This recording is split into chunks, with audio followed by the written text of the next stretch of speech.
This is the time Puerto Rican nationalists took over a radio station and bombed 7 buildings simultaneously. This is Filiberto Ojeda Rios, and for those who have seen my Macheteros videos, this guy was the brains behind it all.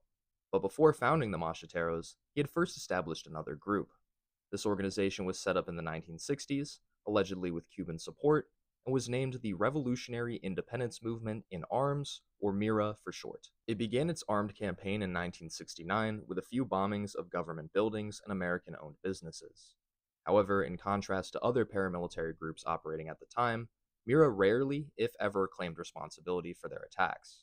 This lack of ability to communicate led to them planning a very audacious operation. This operation would take place on December 11th, 1969.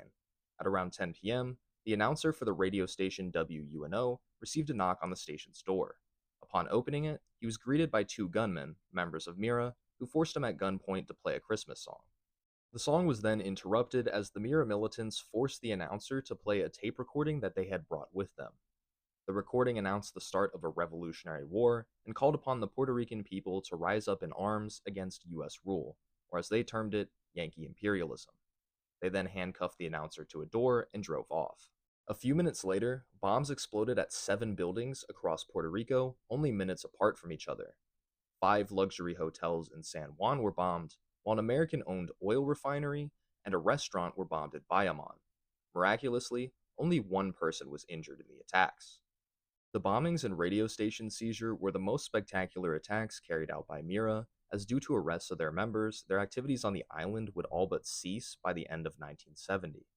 However, the group had established a cell in New York City, which would continue to carry out attacks until 1973, when the group was dissolved and incorporated into the more well-known Armed Forces of Puerto Rican National Liberation. If you enjoyed this, follow for more stories of America's underground.